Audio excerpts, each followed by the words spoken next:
Hey guys! So, in order to celebrate the 30th anniversary of Back to the Future 2 coming very soon, I figured I'd do my own review of it.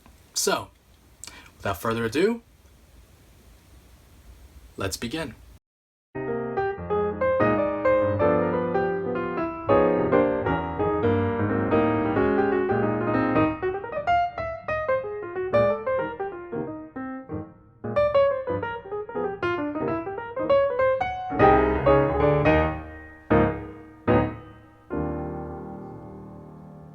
Back to the Future 2 stars Michael J. Fox as Marty McFly, and do I really need to say it?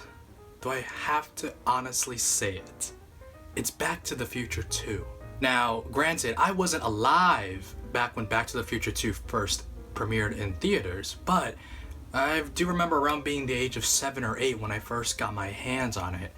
I remember an uncle of mine bringing it over, and for the first time watching it, I was just mesmerized by what their outlook of the future would have looked like in 2015. Granted, our 2015 now isn't the same. We don't have hoverboards, we don't have that special Pepsi drink, and we also don't have hover cars. But either way, this movie is just fantastic. We've got Michael J. Fox. Michael J. Fox at that time was probably not at his height, but he was an immense star. I'm talking about A-list at least. But to some who haven't seen the movie yet, and if you haven't, no, shame on you.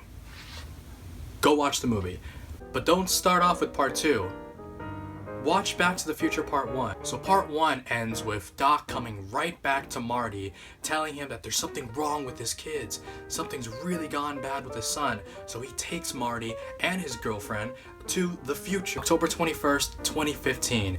And my God, it was amazing. Just looking at all that brings me back such a great bite of nostalgia. I didn't quite enjoy the first problem of the story, which is basically what drove Marty and Doc in the future in the first place. But what happened after really got me going with this movie. The plot revolving around the almanac. The almanac holds all these answers to all these winning bets, winning games throughout the past 30 or 40 years. So when Biff discovers the DeLorean, he takes the almanac and he goes back in time to 1955 to interact with young Biff.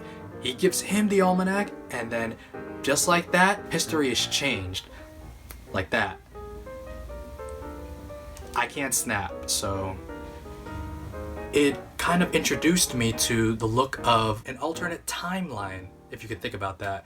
The way Zemeckis was able to show us by having Doc write it on the board, it was just so simple, but at the same time, it didn't feel as though I was being spoon-fed the information. In the end, Back to the Future Part 2 is not only one of the best sci-fi hits, it's one of the best time travel movies of our time. And I highly recommend you go watch this movie. If you haven't seen it yet, go watch Part 1, then watch Part 2, and watch Part 3. Back to the Future Part 2 is a must-see film. As in, you have to see this before you go. It's that simple. Go and watch this film. It stars incredible actors. The story is almost perfect. There was a couple slow moments, but no movie is perfect. Still though, it's an incredible movie. I highly recommend it, and I have nothing else to say. This movie is just great. It really is. Maybe that's just coming from me because I'm kind of a fanboy about it, but if you're really into sci-fi and you're really into action movies or just into a very good movie with a very solid story, then by all means, go watch this trilogy. Well, that's all the time I have for you today. I really hope you enjoyed this video. I think this is my second video. Where was I? Oh, yes. If you'd like, please leave a like, comment below. What did you think about this movie? Tell me what you think so I can either completely agree with you or completely argue with you. Either way, I think it's a good way to have people talk about what they love about this movie and all movies in general.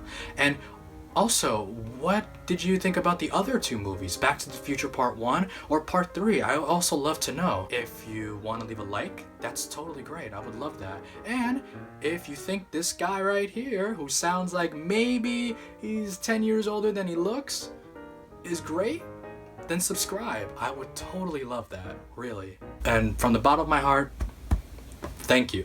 So then, have a good night, guys.